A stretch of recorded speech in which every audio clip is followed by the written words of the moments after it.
শুভ সকাল বন্ধুরা, সবাইকে স্বাগত সোনাই লাইফস্টাইলের ছোট্ট একটি ব্লগে, ছোট্ট একটি পরিবারে। আশা করি ভগবানের আশীর্বাদে সবাই সুস্থ আছো, ভালো আছো। আমিও ভালো আছি। সকাল বাজে 9টার মতো বাজে। তো আমি এদিকে বসিয়েছি কালকে যে কচুগুলো কেটে রেখেছিলাম ওইগুলোকে সিটি দিয়েছি। দুই কুকার হয়েছে, আমার কুকারটা তো ছোটো, তো 2 কুকার সিটি দিয়ে ওই পাশে ভাত বসিয়েছি। আর এদিকে কচুটা ফোড়ন দিয়ে দিয়েছি শুকনো লঙ্কার 5 ফোড়ন দিয়ে। তো এগুলো প্রচুর জল হয়ে গেছে, তো কুকারের মধ্যে আবার সাথে দিয়ে দিয়েছি একটু টিফিন বাটিতে ডালটা কচুটা হয়ে গেলে দিয়ে দেব। তো নুন হলুদটা দিয়ে দিচ্ছি, পরে যখন জলটা শুকিয়ে যাবে তখন একটু জিরে গুঁড়ো আর লাস্টে ঘি দিয়ে নামিয়ে ফেলবো। তো এখন এটা জলটা টানতে থাকুক, তো বাকি কাজগুলো আমি সেরে নেব। তো আসলে জলটা টানতে টানতে আমি অনেকগুলো কাজই করেছি। উঠোন ঝাড় দিয়েছি, বাসন ছিল বাসন ধুয়েছি, ঘর দরজা ঝাড় দিয়েছি। তো সকালটা শুধু কচুটাই রান্না করলাম, কালকের মিষ্টি কুমড়ো শুটকিটা আছে। তো কচুর সাথে শোনার জন্য ডিম সিদ্ধটাও দিয়েছিলাম একটা, আর ওই পাশে টিফিন বাটিটাতে ডাল। তো তাড়াতাড়ি রান্নাটা শেষ করছি। ও পাপা আবার আজকে ভাত নিয়েও জানি খেতে আসবে। তো আমি ভাবছি অনেক দিন ধরে তো বলছি ডাক্তার দেখাতে যাব, দাঁতগুলো মানে খুবই খারাপ অবস্থা হয়েছে, মাঝখানে ইনফেকশন হয়েছিল। তো আজকে একটু যাব। তো দুপুরের দিকে কিন্তু গিয়েওছি। তো এদিকে এই পর্যায়ে শুকিয়েছে, তো ডালটা দিয়েছি, তো আরেকটু শুকিয়ে তারপর নামিয়ে ফেলবো।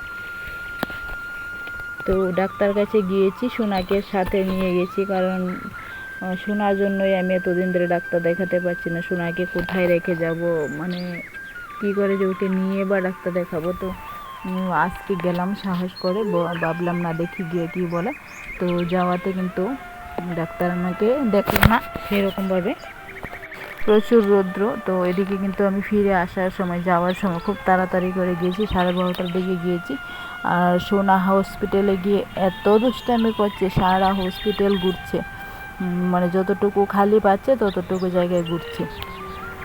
তো সেই জন্য ডাক্তারও বলছে ওকে নিয়ে কি করে ডাক্তার দেখাবো, আর প্রচুর মেশিন, দাঁতগুলোকে এক্সরে করাতে হবে। তো এদিকে রৌদ্রটা দেখো, আমাদের রিক্সায় যে ছায়াটা পড়ছে বোঝা যাচ্ছে কতটা রৌদ্র। তো আমি বাড়ি এসেছি, প্রচুর ঘেমে একদম চোপা, মানে একদম ভিজে গেছি। তো শাড়ি পরে গিয়েছিলাম কারণ সোনাকে নিয়ে গেছি। তো বললো কালকে গিয়ে এক্সরে করাতে, আজকে হলো না সোনার জন্য। তো বললাম সোনাকে নিয়ে কিছুই হবে না, তো সোনাকে রাখার মতো কেউ নেই। তো ভাবছি আমার শাশুড়িকে ফোন করে বলবো আসতে। তো এদিকে সোনা দেখো, আমি যে তালা খুলেছি, তো ও চাবি একটা হাতে নিয়ে তালা খোলার চেষ্টা করছে। তো তারপর এদিকে সোনাকেও একটু শরীরটা মুছে দিলাম, 2 বেজে। তারপর মা মেয়ে ঘুমিয়েছি, 4টার মতো বাজে। তো উঠে ভাত খেলাম, খেয়ে সোনাকে একটু খাওয়ালাম। খেয়ে দেখো এদিকে এই পাতাগুলো অনেক দিন ধরে চোখে পড়ছে, তো ভাবছি উঠে একটু বড়া খাবো। তো আজকে গেলাম একটু উঠে, মানে আমরা যে বাসায় থাকি পাশের বাসায় টিনের বেড়ার মধ্যে, তো এগুলো আছে। অনেক দিন হলো এগুলো খাওয়া হয় না, কারণ এদিকে পাওয়াই যায় না। তো এগুলাকে আমি কিছুদিন ধরে দেখতে পাচ্ছি, তো নিয়ে গিয়ে চাল ভিজাবো। তো আসলে সন্ধ্যার দিকে চালটা ভেজানো আমার হয়নি, তো সেই জন্য আজকে আর করলাম না, কালকে করব। এদিকে দেখো আমি পাতা টুকাচ্ছি, আর সোনা কোথায় চলে গেছে।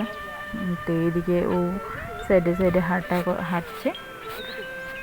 তা এভাবে নিয়ে আমি ওকে পাতাগুলো উঠাচ্ছি।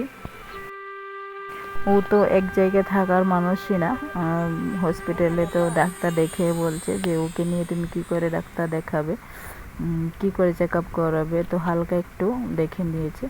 তো এদিকে দেখো সন্ধ্যার সময় শোনার জন্য আমি এই বিছানার মানে ওয়াটারপ্রুফ একটা চাদর, তো এটা অর্ডার করেছিলাম।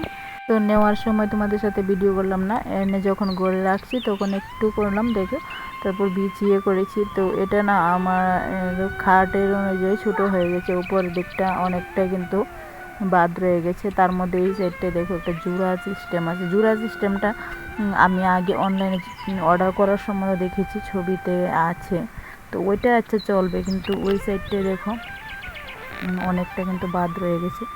তো কাপড়টা কিন্তু বেশ ভালো থাক, এই সাইডে তো বালিশ থাকে, ওই সাইডে তো শোনা যাবে না।